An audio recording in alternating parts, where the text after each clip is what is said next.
નમસ્કાર વિદ્યાર્થી મિત્રો, જ્ઞાનગંગા વિદ્યાલયમાં ઓનલાઈન શિક્ષણ દરમિયાન આપ સૌનું હાર્દિક સ્વાગત છે.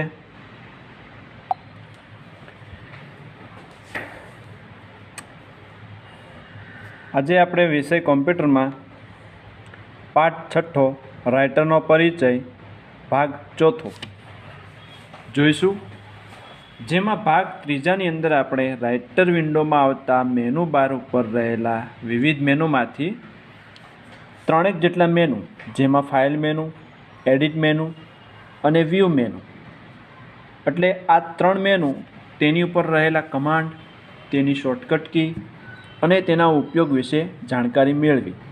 આજે આપણે આગળ નવા મેનુ વિશે વાત કરવાના છીએ. ચાલો, તો રાઇટરની અંદર હવે આગળનું મેનુ આવે છે વ્યૂ મેનુ.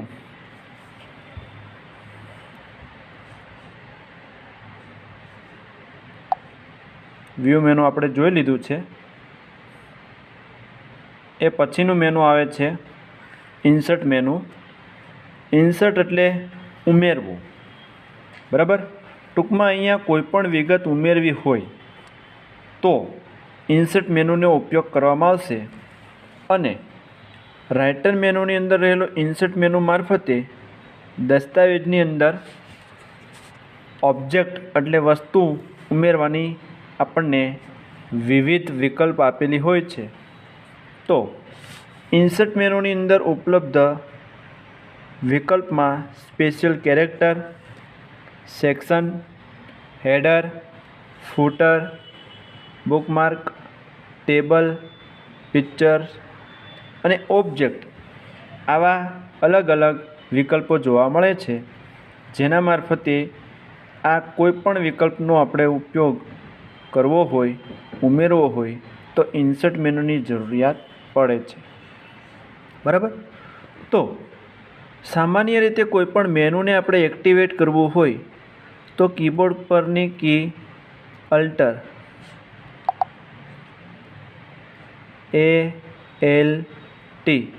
અલ્ટર કી સાથે ઇન્સર્ટ મેનુનું અલ્ટર પ્લસ આઈ બંને કી પ્રેસ કરો એટલે ઇન્સર્ટ મેનુ હોય તે એક્ટિવેટ થાય છે, એટલે કે ઇન્સર્ટ મેનુ ખુલે છે. હવે આપણે જોઈએ ઇન્સર્ટ મેનુ અને તેમાં રહેલા વિવિધ વિકલ્પની ઉપયોગિતા. ચાલો, તો ઇન્સર્ટ મેનુનો પહેલો વિકલ્પ આવે છે સ્પેશિયલ કેરેક્ટર. તો એમનો ઉપયોગ ખાસ પ્રકારના ચિહ્નો ઉમેરવા હોય તો ઘણી વખત એવું બને કે કીબોર્ડ ઉપર રહેલી કી જે છે એ સિવાય અન્ય કોઈ ચિહ્ન મારે ઉમેરવું હોય તો તેવા સમયે ઇન્સર્ટ મેનુમાં સ્પેશિયલ કેરેક્ટરનો ઉપયોગ કરી ખાસ પ્રકારનું ચિહ્ન ઉમેરી શકાય છે. બીજો વિકલ્પ છે સેક્શન. તો દસ્તાવેજ હોય તેના વિવિધ ભાગમાં વિભાજિત કરવું. દસ્તાવેજને અલગ અલગ સેક્શનમાં તમારે ડિવાઈડ કરવું હોય તો સેક્શન વિભાગનો ઉપયોગ કરવામાં આવે છે. ત્રીજો ઓપ્શન છે હેડર. તો હેડરનો ઉપયોગ સામાન્ય રીતે દસ્તાવેજના ઉપરનો હેડરનો ભાગ ઉમેરવા માટે.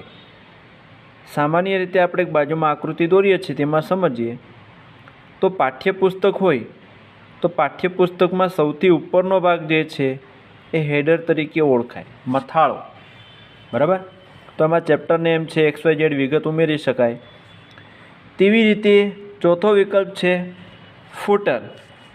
તો દસ્તાવેજમાં નીચેનો ફૂટરનો ભાગ ઉમેરવો હોય તેવા સંજોગોમાં, એટલે કે આ ભાગ જે છે દસ્તાવેજ પેજનો નીચેનો ભાગ, સામાન્ય રીતે ત્યાં આપણે કોઈ ટોપિક્સ લખી શકીએ, બરાબર. તેમજ ખાસ કરીને મોટા ભાગમાં પેજ નંબર, પાનાનો ક્રમાંક હોય તે દર્શાવવા માટે ફૂટરનો ઉપયોગ કરવામાં આવે છે. અને હેડર હોય છે તે સામાન્ય રીતે મથાળું એટલે કે શીર્ષક ઉમેરવું હોય તેના માટે વપરાય છે. ટૂંકમાં હેડર એટલે ઉપરના ભાગમાં અને ફૂટર એટલે નીચેના ભાગમાં માહિતી ઉમેરવી હોય ત્યારે આ હેડર અને ફૂટરનો ઉપયોગ કરવામાં આવે છે. પાંચમો ઓપ્શન છે ટેબલ.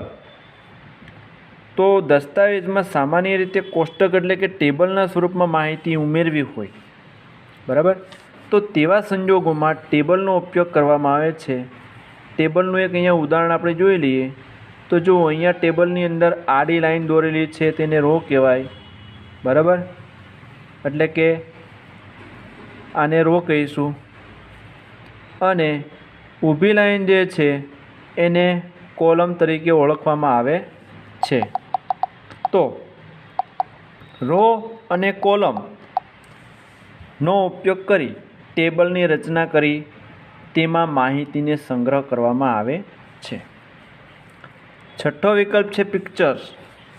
તો સામાન્ય રીતે ચિત્ર ઉમેરવા માટે, બરાબર, તો અમુક દસ્તાવેજમાં તમારી જરૂરિયાત મુજબનું ચિત્ર ઉમેરવું હોય તો ઇન્સર્ટ મેનુમાં પિક્ચર્સનો ઉપયોગ કરી ચિત્ર ઉમેરી શકાય છે. સાતમો વિકલ્પ છે ઓબ્જેક્ટ.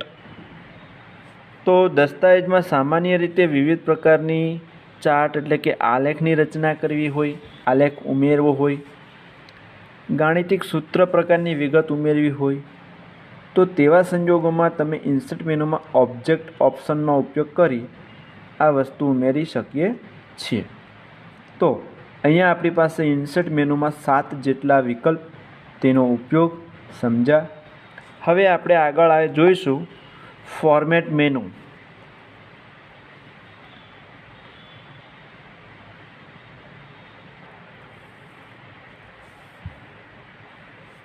ફોર્મેટ મેનુ જે છે તે ઇન્સર્ટની બાજુમાં રહેલું મેનુ. ફોર્મેટ મેનુનો ઉપયોગ શું?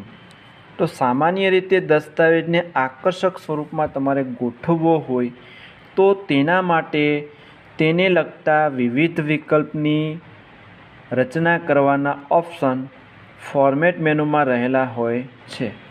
તો ફોર્મેટ મેનુની અંદર આવતા મુખ્ય વિકલ્પની યાદીમાં સૌથી પહેલાં અહીંયા દર્શાવેલું એક character, paragraph, bullets and numbering, change case, columns, auto correct, alignment.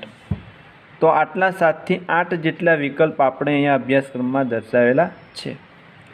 તો અહીંયા રાઇટર વિન્ડો જે છે તેના મેનુ બારની અંદર રહેલા વિવિધ મેનુમાં ઉપલબ્ધ મેનુની યાદીમાં આ સિવાય અન્ય વિકલ્પ પણ હોય છે, પણ જે ઉપયોગી આપણા અભ્યાસક્રમમાં આપેલા છે તે અહીંયા આપણે આગળ જોઈએ. તો ફોર્મેટ મેનુની અંદર રહેલા વિવિધ વિકલ્પ અને તેની ઉપયોગિતા. પહેલો ઓપ્શન આપેલો એક કેરેક્ટર. તો લખાણને આકર્ષક સ્વરૂપે દર્શાવવા માટેના વિવિધ ઓપ્શનની રચના અહીંયા કેરેક્ટરમાં આપેલી હોય છે. બીજું છે પેરેગ્રાફ, એટલે કે ફકરો, બરાબર, ફકરાના સ્વરૂપમાં દર્શાવવા માટે પેરેગ્રાફ ઓપ્શનનો ઉપયોગ કરવામાં આવે છે. ત્રીજું છે બુલેટ્સ એન્ડ નંબરિંગ. તો યાદીને બુલેટ્સ એટલે વિકલ્પ યાદી આપેલી હોય તો યાદીની શરૂઆતમાં જો ડોટ જેવું ચિહ્ન મૂકવું હોય અને અહીંયા નામની યાદી બનાવવી હોય તો બુલેટ્સનો ઉપયોગ કરવામાં આવે. તેવી રીતે એ જ યાદીને હું અન્ય યાદીના સ્વરૂપમાં એટલે કે ક્રમબદ્ધ સ્વરૂપમાં દર્શાવવા માગું છું, જેમાં ક્રમ આવશે 1 2 3 4, બરાબર. એ સિવાય કેપિટલ ABCD આવી શકે, સ્મોલ ABCD પણ આવી શકે, તેમજ રોમન અંક પણ આવી શકે છે. તો એ નંબરિંગની અંદરથી આપણે ઉમેરી શકીએ. તો બુલેટ્સ એન્ડ નંબરિંગનો મુદ્દો આપણા માટે ઓપ્શન જે છે એ અગત્યનો છે, બરાબર. જો એક યાદી, ટૂંકમાં યાદીની શરૂઆતમાં બુલેટનું ચિહ્ન ઉમેરવું હોય અથવા યાદીની શરૂઆતમાં તમારે કોઈ ચોક્કસ ક્રમ આપવો હોય તેની ગોઠવણ કરવા માટે બુલેટ્સ એન્ડ નંબરિંગનો ઉપયોગ કરવામાં આવે છે.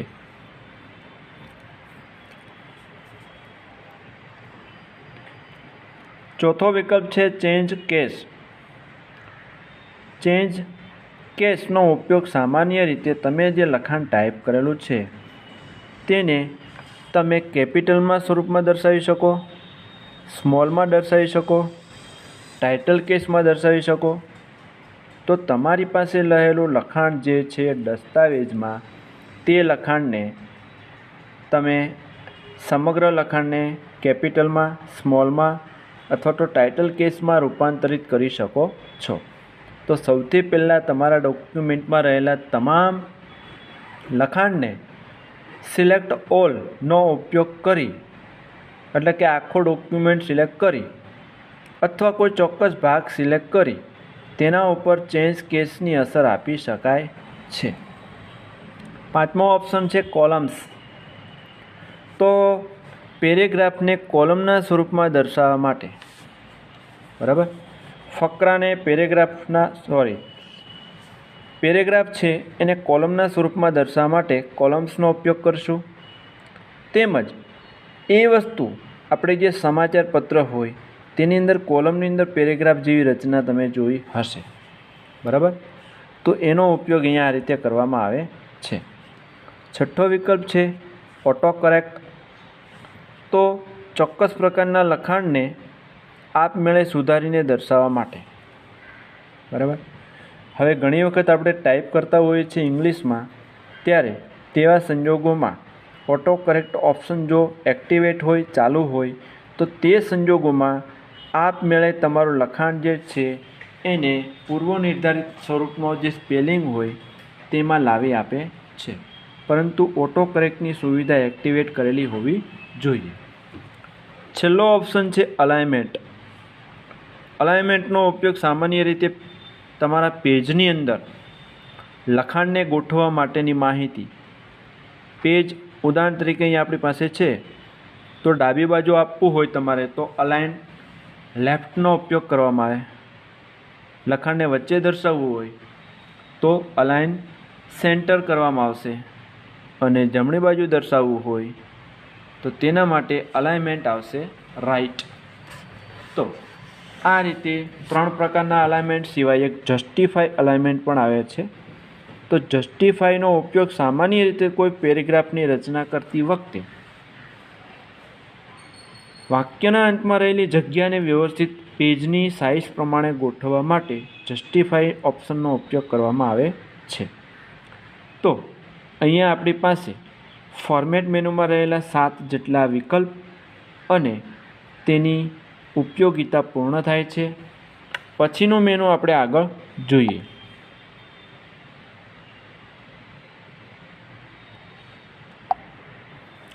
ચાલો, તો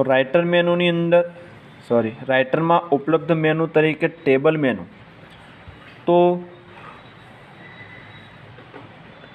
ટેબલ મેનુ જે છે તે સામાન્ય રીતે કોષ્ટકની રચના કરવા માટે વિવિધ પ્રકારના વિકલ્પની યાદી દર્શાવે છે.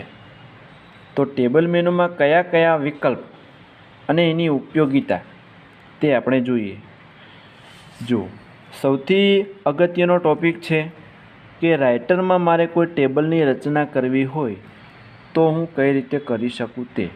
તો અહીંયા આપણી પાસે ઘણા બધા વિકલ્પ આપેલા છે, તેની ઉપયોગિતા આપેલી છે. તો આપણે આ ટૉપિક્સ પર વધારે ધ્યાન આપી આગળ વધીએ.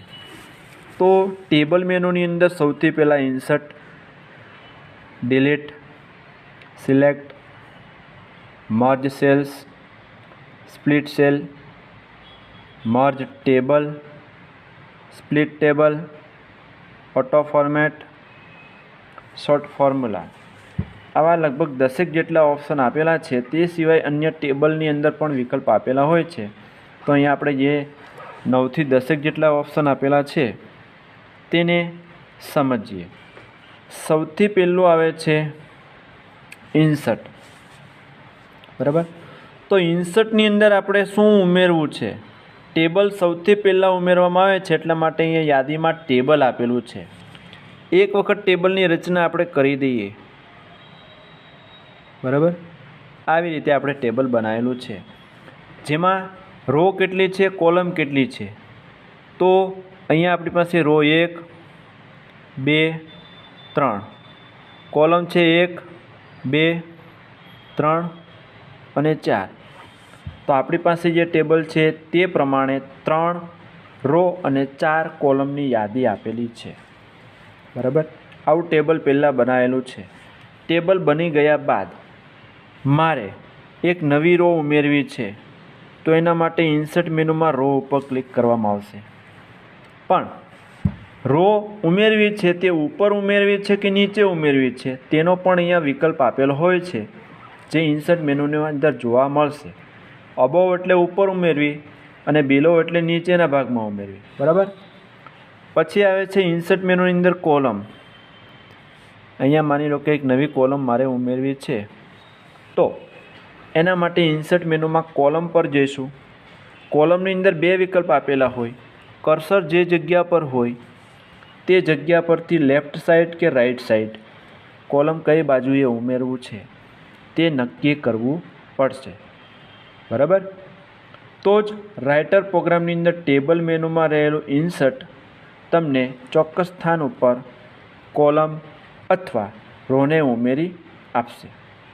તેમજ ટેબલ જે છે એ ટેબલની અંદર મારે બીજું નાનું ટેબલ ઉમેરવું હોય તો ઇન્સર્ટ મેનુમાં જઈ ટેબલ પર ક્લિક કરી જે સ્થાન ઉપર કર્સર હશે તે સ્થાન ઉપર નવું અન્ય કોઈ ટેબલ ઉમેરી શકાય. બની શકે કે મોટા ટેબલની અંદર નાના ટેબલની મારે રચનાની જરૂર પડે. તેવા સંજોગોમાં હું ઇન્સર્ટ મેનુમાં ફરીવાર જઈશ અને ટેબલ પર ક્લિક કરીશ. પછી રો અને કોલમની સંખ્યા નક્કી કરી તેમાં ચોક્કસ ટેબલ ઉમેરી શકાય. અહીંયા ઉમેરવાની વાત પૂરી થાય છે. હવે આપણી પાસે બીજો ઓપ્શન આવે છે ડિલીટ. તો કોઈ ચોક્કસ ટેબલને તમારે ડિલીટ કરવું હોય તો ટેબલ મેનુમાં ડિલીટની અંદર ટેબલ ડિલીટ કરવું છે, રો ડિલીટ કરવી છે કે કોલમ ડિલીટ કરવી છે. ડિલીટ કરવું એટલે દૂર કરવું.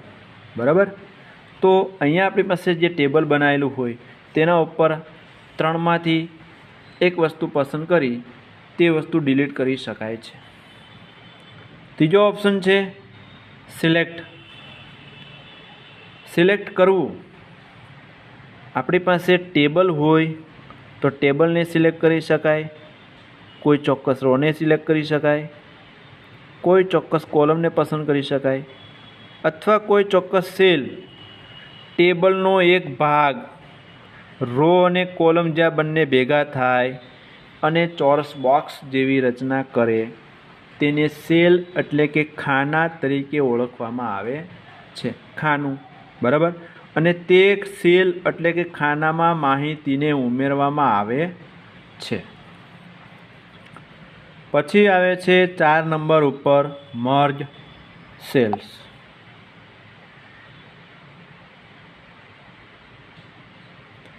મર્જ એટલે ભેગું કરવું, સેલ્સ એટલે ખાના.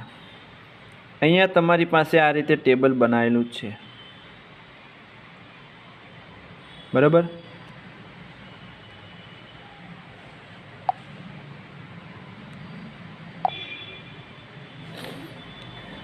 મર્જ સેલનો ઉપયોગ કરીએ 4 નંબરના ઓપ્શનનો. અહીંયા સૌથી પહેલાં હું એક ટેબલની રચના કરું છું. જુઓ, અહીંયા આપણી પાસે આ રીતે એક ટેબલ બનાવેલું છે. બરાબર, જેમાં મેં 3 રો અને 3 કોલમ લીધેલી છે. પણ મારે એ ટેબલની અંદર પહેલી રો છે એના દરેક સેલને ભેગા કરી દેવા છે. એટલે કે આ રીતે રચના થવી જોઈએ. તો સૌથી પહેલાં ટેબલ મેનુમાં મર્જ સેલમાં જઈએ એ પહેલાં હું આટલો ભાગ શું કરીશ, સિલેક્ટ કરીશ. આ રો સિલેક્ટ કરીશ. ટેબલ મેનુમાં સિલેક્ટની અંદર રો, એટલે આ રો સિલેક્ટ થઈ ગઈ. પછી મર્જ સેલ્સ પર ક્લિક કરીશ એટલે તે આ સ્વરૂપમાં રૂપાંતરિત થઈ જશે, જેને મર્જ સેલ્સ ઓપ્શનનો ઉપયોગ કરીને આ કાર્ય કરી શકાય. 5મું એ સ્પ્લિટ સેલ્સ. બરાબર, સ્પ્લિટ કરવું એટલે ટેબલમાં રહેલા જે સેલ હોય તે સેલને વિભાજિત કરવો. અહીંયા આપણી પાસે 2 રો અને 2 કોલમ છે. બરાબર. તો આ સેલને મારે વર્ટિકલ એટલે કે ઊભા બે ભાગ પાડવા છે. ઊભા બે ભાગની રચના કરી શકાય. એટલે કે આ સેલ તમારો બે સેલમાં રૂપાંતરિત થઈ ગયો. બરાબર. તો સ્પ્લિટ સેલને વિભાજન કરવું. તેવી જ રીતે સેલને તમારે આડા ભાગ કરવા હોય તો વર્ટિકલની જગ્યાએ હોરિઝોન્ટલ ઓપ્શનનો ઉપયોગ કરવો પડે. તો આ રીતે સેલને તમે બે ભાગમાં વિભાજિત કરી શકો. કાં તમે ઊભા ભાગ એટલે કે વર્ટિકલ અથવા આડા ભાગ એટલે કે હોરિઝોન્ટલ ભાગના રૂપાંતરિત કરી શકો. ત્યાર પછી આવે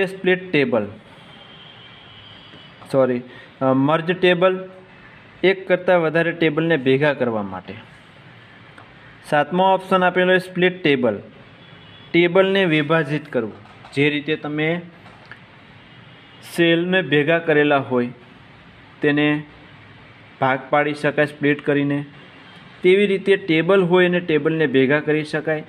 તેમજ તે ટેબલને સ્પ્લિટ એટલે કે વિભાજિત પણ કરી શકાય છે. 8મો ઓપ્શન છે ઓટો ફોર્મેટ. તો જે ટેબલ તમે તૈયાર કરેલું હોય તે ટેબલને કોઈ આકર્ષક સ્વરૂપમાં દર્શાવવું હોય ત્યારે ઓટો ફોર્મેટનો ઉપયોગ કરવામાં આવે છે.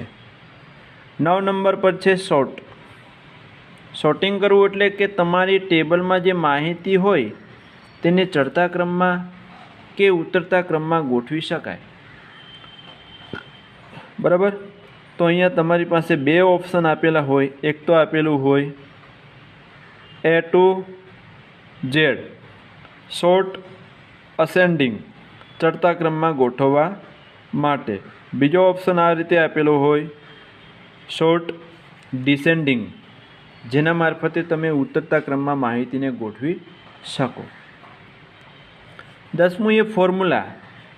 તો ટેબલમાં સૂત્રનો ઉપયોગ કરીને ગણતરી કરવી હોય તેવા સંજોગોમાં ટેબલ મેનુમાં રહેલું ફોર્મ્યુલા વિકલ્પનો ઉપયોગ કરી ટેબલમાં તમે સૂત્રનો ઉપયોગ કરી ગણતરી કરી શકો છો.